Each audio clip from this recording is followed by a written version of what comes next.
PIDEA kumanta na at tumistigo pa sa mga Duterte. DILG tumistigo at winasak si Paduano. At ito yung isang video na pangiwi-ngiwi ni Romualdez. Ano bang meron dito? At ito, sobrang pinutakte ng mga taong bayan netong si Marcos Jr. dahil sa pinagsasabi niya laban sa mga Duterte. So yun po mga banateros, mga kabiyaya, isang mabiyayang araw po sa ating lahat at welcome back to my YouTube channel, Jay Guevara TV nga po pala, isa sa mga banateros brothers. At ito, grabe itong pag-uusapan natin. Ito, malaking good news ito, kumanta na ang PIDEA tumistigo sa mga Duterte. At ito, ewan ko kung medyo dito parang scripted. Parang hindi ako masyadong naniniwala, DILG, tumistigo, nasa Duterte. Wasak si Paduano. Naku. At ito, matapos sabihing walang nagawa si PRRD sa mga nabiktima ng Yolanda, PBBM pinagmumura ng mga Bisaya. Patay kayo dito. Yan kaya sabi ko sa inyo. Sobra kasi kayong alam mo yun, makabuhat ng mga sarili nyo. So ngayon, niyari kayo, paktay kayo dyan. Paktay kayo diha. Siyempre, bago natin ito simulan, don't forget to like, share, comment, and subscribe sa ating YouTube channel. Pakipindot na lang din po yung bell button para lagi tayong updated sa ating mga video araw-araw. So ito, unahin muna natin itong pinagyayabang ni Martin. Ito kasi may post kasi dito. According to the National Disaster Risk Reduction and Management Council, total of 6,300 deaths, 28,000 injuries, and 1,062 missing person recorded to the Super Typhoon Yolanda. At sino ang nasa picture? Walang iba kundi si Tamba Luslos.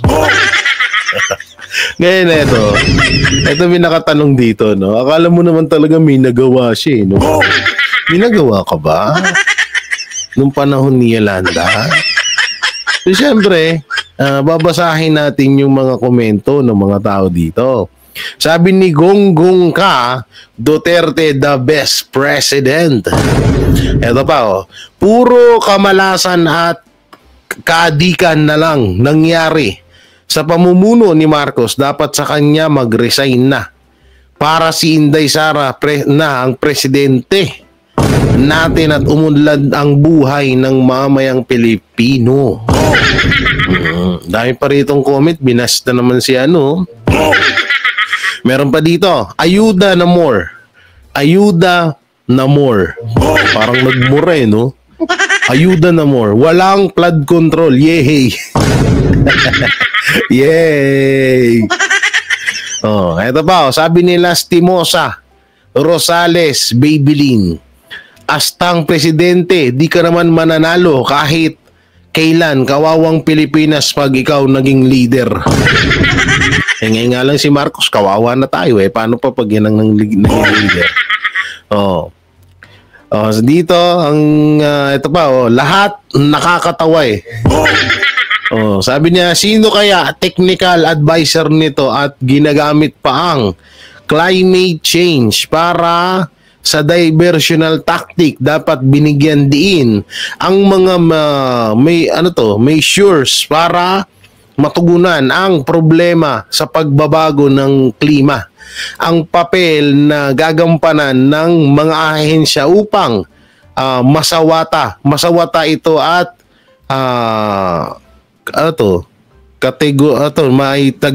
categorize ang mga lugar na dapat sumailalim ng nasabing programa. So daming nagalit dito ng mga netizen sa post ng TV5 na to, na hindi ko alam bakit kasi panay pabida-bida ngayon ni The Martin Romualdez. Samantalang ito, bago tayo mapunta doon sa mga video, ito ang presyo ng diesel. Grabe, Tumaas na lalo, 1.90, 1.21 peso. Presyo ng petrolyo. Inaasahang galaw sa presyo ng petrolyo sa darating na November 12, 2024. Oo, ang dami na naman nabudol. Oo, grabe talaga. Ang lupit, no? Pataas ng pataas lahat. Wala man lang pagbaba. Ito naman, ano naman to? Itong isang video na pinasa ni Jeb. Sa kabila ng pag-amin ni Pangulong Bongbong Marcos na ubos na ang nakalaang budget para sa Quick Response Fund, kasabwat si Representative San Bersosa sa paglustay ng pera ng bayan. Ako po. Sa pamamagitan ng pag-ubos sa ayuda. Hindi, alam niyo, pag-usapang ayuda naman, parang malabo maubos naman yung parang malabong maubos yung pera ng bayan kung sa ayuda lang naman. Parang hindi ako naniniwala sa ganun, no? Hindi ako naniniwala sa ganun. Talagang binulsa nila yan. Hindi yan sa pag-ayuda na yan. Oo. So yan, ang dami dito. Ano naman to? Oh. San Bersosa kasabwat sa paglustay ng pondo ng Pilipinas. Ewan ko lang kung totoo itong mga ng mga sinasabi nila dito sa mga post na to. So ito pa, marami pa tayo ditong mga pag-uusapan, no? Oo, ito nga, may nakita nga ako dito. Asan yan? Ito to. Ito yung sinabi ni panoorin nga natin itong sinabi ni Attorney Sal Panelo sa kanyang video. So ito, panoorin nga natin. Attorney Sal Panelo, yung mga ebidensya daw galing sa Senate hearing at Quadcom ipapadala sa ICC? No, unang-una, bago magpapadala, wala naman jurisdiction ng ICC sa atin pa tulad na sinabi ni Presidente Duterte yan at sinangayunan naman siya ni Presidente Marcos Jr. na walang jurisdiction. Bakit tayo magpapadala ng ebidensya doon? Tama. Kahit na ipadala nila yun, yung po mga ebidensya, puro namang walang silbi kasi hearsay, walang katotohanan, at wala namang pag-amin na ginagawa ang Presidente Duterte sa pagpatay. Mali lang ho ang intindi nila. Pangatlo, alam niyo po ba, pag ginawa yun ng gobyerno, lalong-lalo na kung yan ang kautusan ng Presidente Marcos Jr., delikado ho siya sapagkat yun ay paglabag sa saligang batas. Sa saligang batas, ang mandato sa presidente ng bansa ay bigyan ng proteksyon ang Pilipinas, ang bansa. Ibig sabihin, kailangan proteksyonan mo ang soberentiya. Pag pinapasok mo ang ICC, nag-cooperate ka sa kanila. Tama. Inuusig nila ang isang mamamayan dito na meron naman tayong malusog na sistema panligal. Ibig ko sabihin, isinusuko mo yung soberentiya. Yan ay paglabag sa pagtitiwala ng bayan na humalal sa iyo. That's a betrayal of the public trust and that is an impeachable ground. Pwede kang patalsikin bilang presidente pag ginawa po yung mag-cooperate ka sa ICC at pinabayaan yung makapasok dito ang ICC na wala naman jurisdiction. Yun, ganda nung sinabi ni Attorney Sal Panelo na yun, no? Hindi totoo naman yun eh. Tangina, parang hindi mo nirespeto ang taong bayan yan bilang presidente ka. Kung sakali man ho na payagan ni Marcos na makapasok ang ICC sa atin, naku po, parang sinabi niya na parang lahat na ho ng Pilipino dito ibinastos niya. Kasi may sistema naman tayo dito eh. Sa totoosin, may sarili tayong batas, may sarili tayong sistema. So bakit pa ba tayong papakailaman ng ICC bukod sa wala naman silang jurisdiction dito sa atin? Pangalawa, parang sinabi mong parang sinabi mong isusuko mo ang bansa natin sa Amerika. Isusuko mo ang bansa natin sa ibang bansa. Parang napaka-pangit naman nata nun. Diba, mga kabanatero? So, eto na nga, no? Tanggalin na natin yan. Dito tayo sa isang video na kung saan ay Yung pangiwi-ngiwi daw nito. Ewan ko dito kay tawag dito may sounds. Tanggalin muna natin yung Tanggalin muna natin yung sounds kasi may sounds kasi itong video na to eh. Nagtataka ako dito, parang lahat na sila nakangiwi na. Mga ganun-ganun na yung mga pangawa. Nangangatal na eh. Gago! At ayun nga, ito naispatan ng mga ni Jojo Di Guzman. Galing talaga Jojo. Jo, dapat binilugan mo eh. Oo nga, dapat Jo, binilugan mo ng ganun, para kitang-kita. So, panoorin nga natin. Yan, O, yan na, binilugan. Ayun nga. Gago! Binilugan nga, gumaganon nga yung panga ni Martin. Naku, binilugan. His Excellency Ferdinand R. Marcos Jr., our President, His Excellency Ferdinand R. Marcos Jr., in the passage of these significant measures. Ngayon, ngumuya. Gago! Siguro ang hilig nila sa mga bubble gum, no? Ang hilig nila siguro sa bubble. Ano yung Be Fresh? Iba yung Be Fresh nyo, ha? Hindi, talagang baka naman may kinakain na bubble gum, kaya nguya na nguya. Ganun naman, di ba? Tayo pag gumasing, ang isa sa mga sikat na palakain ng bubble gum pag may mga movie, si Senator Robin Padilla, di ba? Ang angas niyang tignan. Pero dito kasi iba yung pagnguya eh. Parang kasama pati pa nga. Gago! So, ito. Sacred oaths, so that we may faithfully defend and si Escudero. serve our country. Thank you for guiding our leaders, especially our President, His Excellency Ferdinand R. Marcos Jr., in the passage of these significant measures. Thank you, Mr. President. Thank you, Mr. President. Oh, naku, nanggigil. Ulitin natin. Gago! Tingnan nyo, nanggigil ha. Yan. Thank you, Mr. President. Tapos, yan o. Hii! Gago! Oy, bakit tumabingi yan? Lakihan natin. Hii! Ang lupit, guys.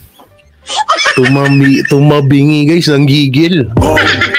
Ang giro. Oh. Tangin na nag-gae. Umiiba na yung nila. Oo. Grabe yung pagniwi ng mga pangay, no?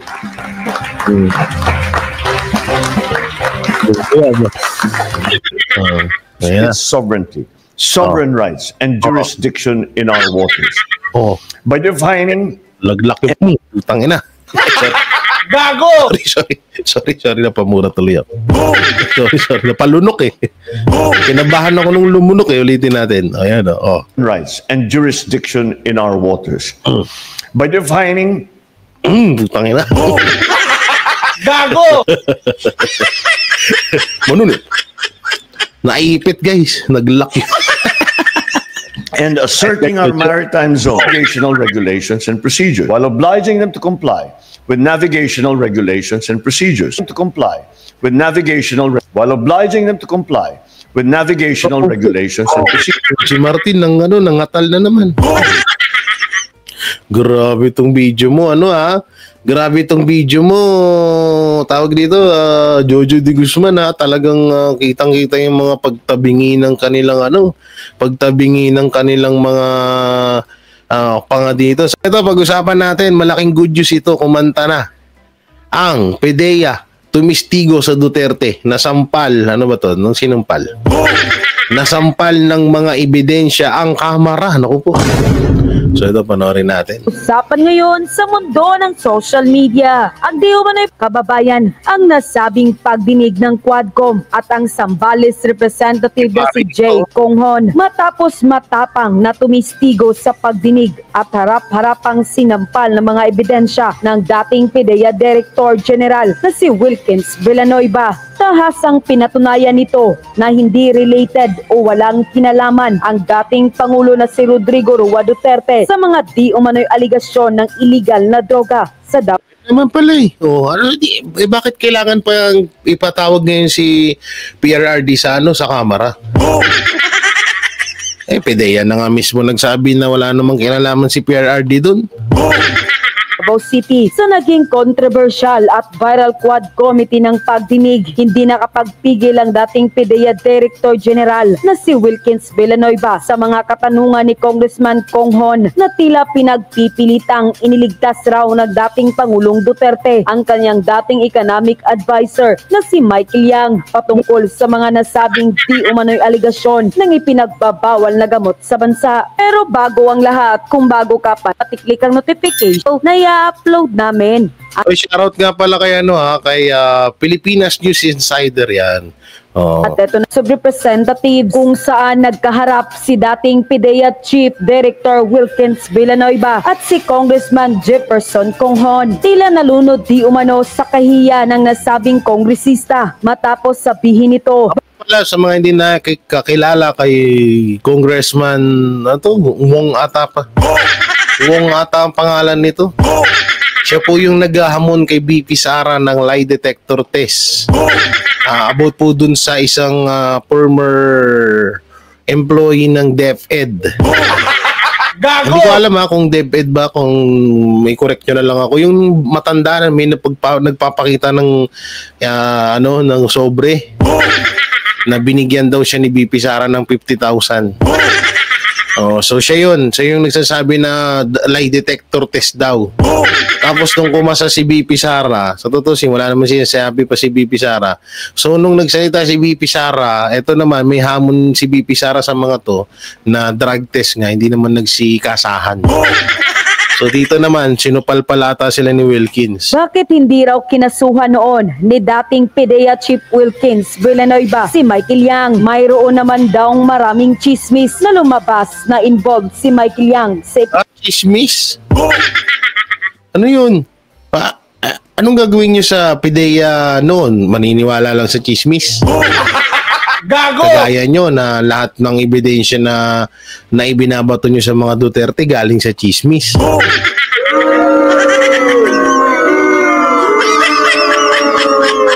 Yun ata gusto ng mga to na tawag dito na maniwala ang PDEA sa isang chismis lang. Sa isang haka-hakang kwento. Ginaya nyo naman sa inyo yung PDEA. Ano ba naman itong si Congressman Eugene? Si Yukong Cho. Yukong Cho ata apelido nito eh. Ang hirap banggitin na apelido. Basta si Congressman Yukong Cho. Pinagbabawal na gamot. Ngunit tila na sampal ng katotohanan at tahasang sinagot ni dating PDEA Director General na si Wilkins Villanueva at matapang na sinabi nito na wala namang ebidensya laban kay Michael Yang. Bakit niya kakasuhan o ipakukulong ang dating economic advisor? Ito kung halimbawa man na isa nga sa mga drug lord or sinasabing biggest syndicate dito sa Pilipinas nung si Michael Yang, karapat dapat naman siyang managot at kasuhan talaga. Kaso nga lang, tama naman yung binanggit ni Wilkins na paano ko kakasuhan yung tao, wala naman ebidensya. Tama naman yun eh. Wala naman talaga ebidensya, so ba't ka magkakaso? Diba? Kung maniniwala lang sa chismis, ang PDEA, ang daming nakukulong ngayon. O halimbawa, si Mike Abe, o diba? O miss ko si Mike Abe O halimbawa si Mike Abe, may chismis kay Mike Abe na drug lord si Mike Abe. So huhulihin na bagad ng PDEA yon. Diba? Parang ang pangit naman. Halimbawa, si Mike Abe napagkamalang baliw. Pagkamalang galing sa mental hospital. So papaniwalaan na ba natin agad yun? Hindi, diba?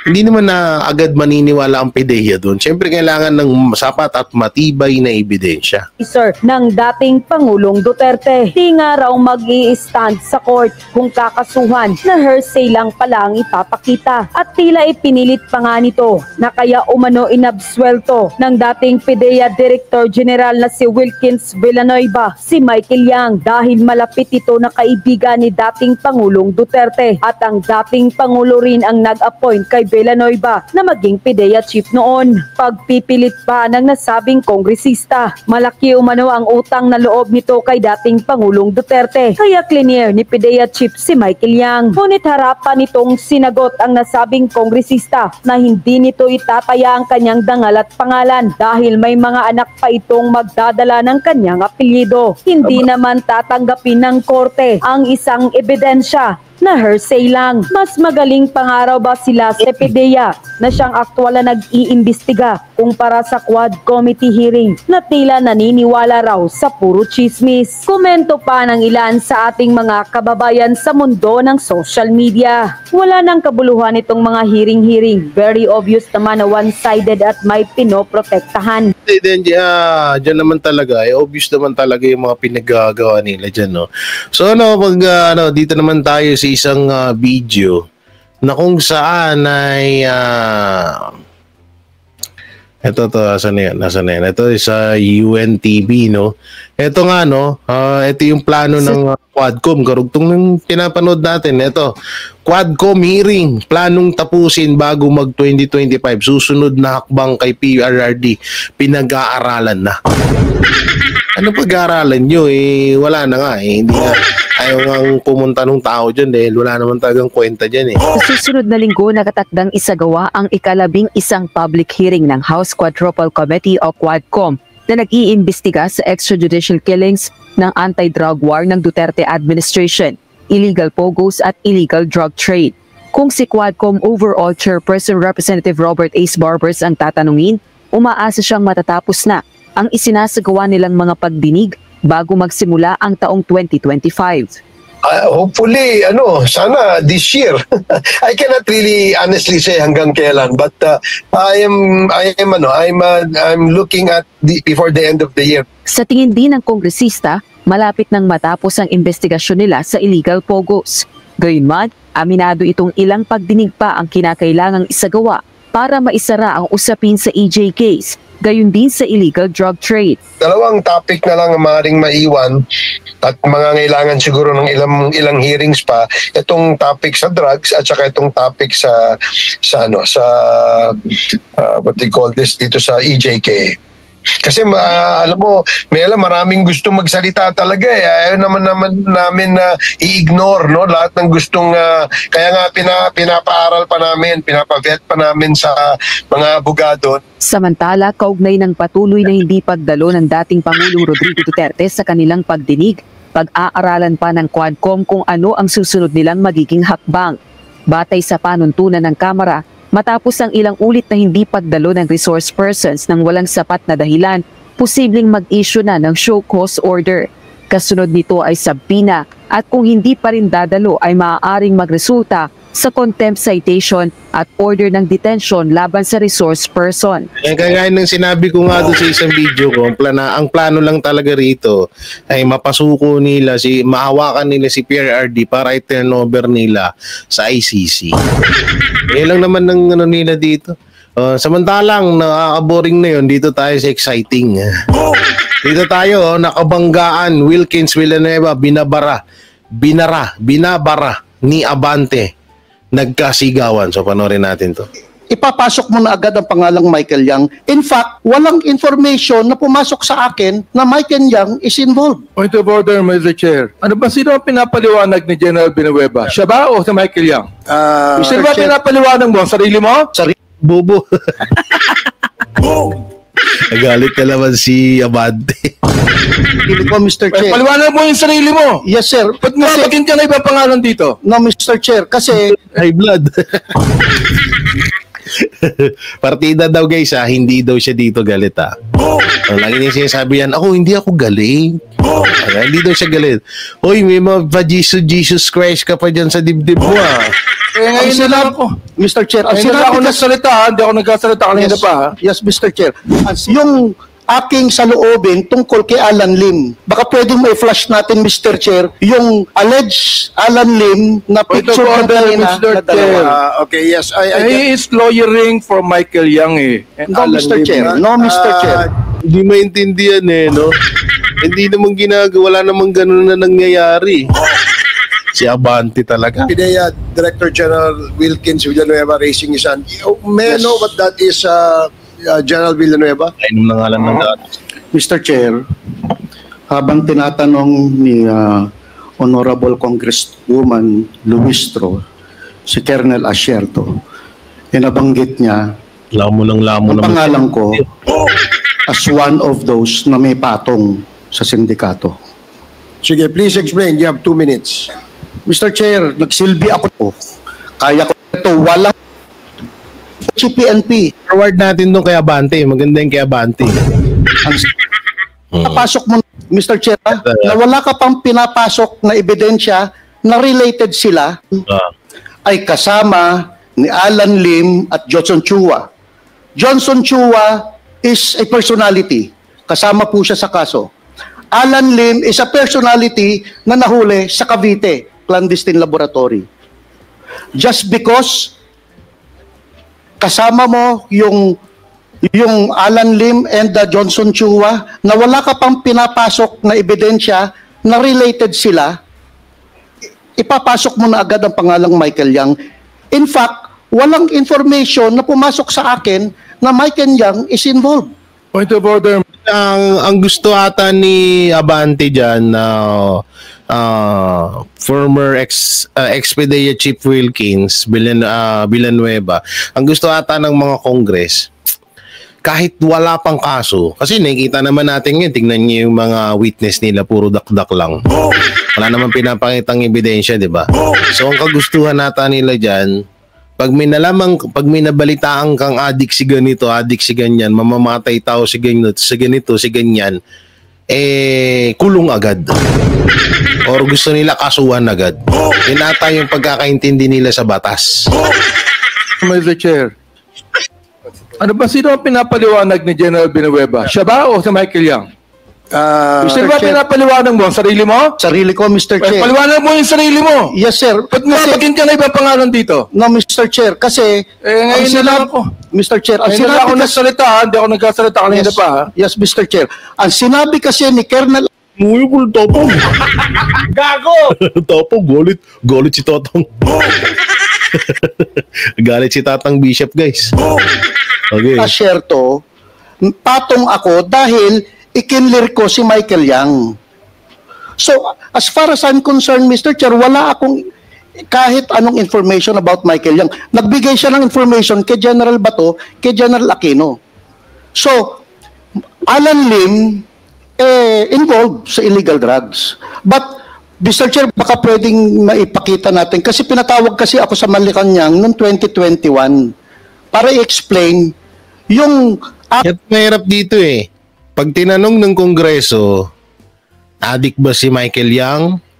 Kasabuat ba si Duterte? Bata ba ni Duterte si Michael Yang na isang drug lord di umano? Kailangan sasabihin mo agad oo. Hindi ka pwedeng mag-explain. O kaya sasabihin mong hindi. No, halimbawa, katulad dito ginagawa ni ex-PIDEA Chief Wilkins Villanueva na ini-explain niya na paano ko nga naman kakasuhan yung tao wala naman sapat na ebidensya, walang matibay at sapat na ebidensya laban dun. Yun kaso itong mga pakatulonggis talaga. Aking saloobin tungkol kay Alan Lim, baka pwedeng may flash natin, Mr. Chair, yung alleged Alan Lim na picture na dalawa. Okay, yes. He is lawyering for Michael Yang No, Mr. Chair. No, Mr. I-explain nga Ano ba naman Abante? Ini-explain nga sa inyo O ngayon, ba't ayaw nyo pagbigyan yung tao? Para maunawaan ng lahat ng Pilipino, di ba? General Villanueva, may I just ask you to refrain from speaking because the committee members feel that you are lawyering for someone. No, Mr. Chair. I just allowed you to speak because your name was alluded to. Yes, Mr. It was Chair. mentioned in the questioning propounded by Congresswoman Luistro. Yes, so, Mr. Chair. yun lang ang iyong sabihin, no? Wala nang iba. Do not speak in behalf of whoever. Yes, sir. Yung sarili mo. Madami mga alahas ng mga congressman. Mr. Chair, You have Yan na, For si the sake of Dilima. accuracy, Si Dilima. can you please confirm first from Colonel Asher Yan, si Dilima, 2.2, Dilima. he's included dun sa pumapatong? Mr. Chair, andyan pa ba si Colonel Asierto? Colonel Asierto? Yes, sir. Ito pang isang kupal. Gago! Para mas mapadali, dito tayo dito sa balita. Ito yung balita na yun. Ito yung isa sa mga kupalo soldier yan. Ano yun? Wala ito. Yan. Para mas madali, mas maganda. Sa ikasampung pagdinig ng House Quadruple Committee o Quadcom sa pamagitan ng Zoom platform si dating police officer na si Eduardo Asierto. Si Asierto ang nagsasabing may kaugnayan sa illegal drug operations ang mga negosyanteng sina Michael Yang at Alan Lim. Ayon kay Asierto, si dating Pangulong Duterte umano ang protektor ng sinasabi nitong drug lords. Dalawa rin umano sa sinasabi lang walang maipakitang ebidensya. Kasamahan niya ang napahamak dahil sa kanyang expose. Siguro po yung pinakamalaking accomplishment ko is yung na-discovery namin. Ito yung pinakamasagwa dito No, puro lang dakdak tapos wala namang pinapakitang ebidensya. Kaya nga sabi ko, minsan tutusin, BP Sara, magsalita ka na ulit. Nawawalan na kami ng gana dito sa mga nire-reaction na namin kasi paulit-ulit lang Pero dito nga, pinotakte at pinagmumura daw, di umano ng mga Bisaya, etong si Marcos Jr. dahil sa sinabi niya about kay PRRD. Ano kaya ito? So, panoorin natin. Tapos sabihing walang ginawa si former President Rodrigo Duterte sa mga nabiktima ng bagyong Yolanda. President Bongbong Marcos, pinagmumura ng maraming Bisaya. Matapos ang 11 taon magmula ng haguputin ng bagyong Yolanda ang Pilipinas, partikular na ang probinsya ng Leyte at Samar.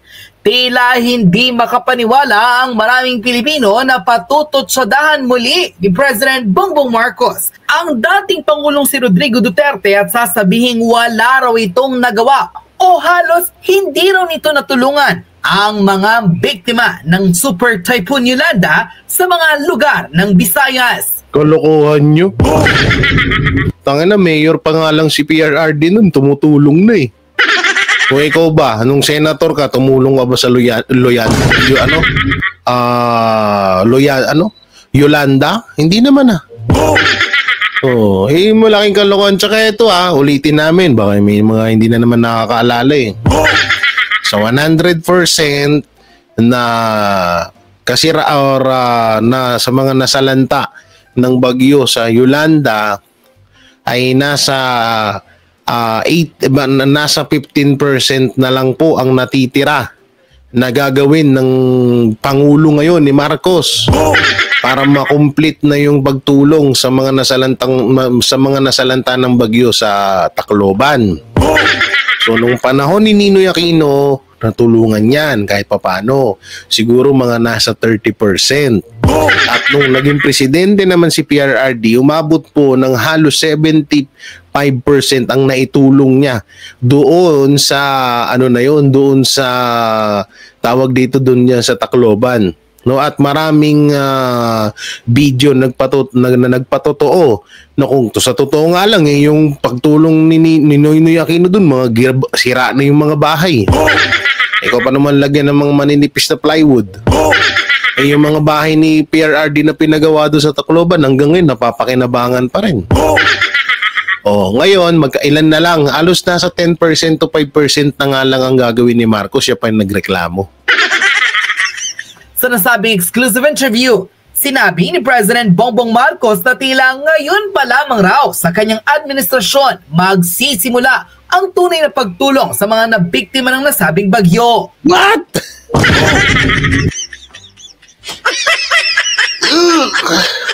Nakakaantok ka, BBM? Ang lakas talaga ng tama nito ni BBM, no?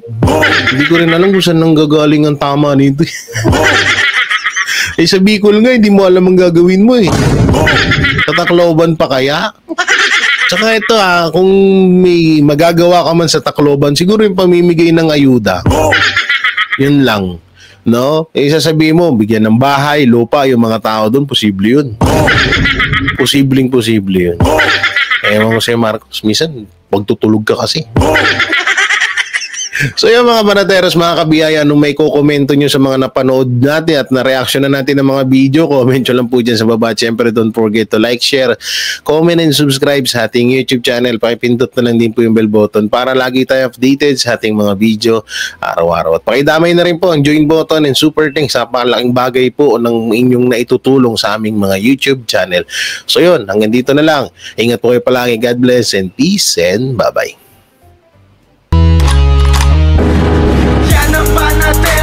Walang inuurungan. Pag tama palakpakan, pag mali ay babanatan. Yan ang Banateros, boses ng ordinaryong Pilipino. Banateros ay walang makakaawan. Walang inuurungan, Banateros ay tinutulungan.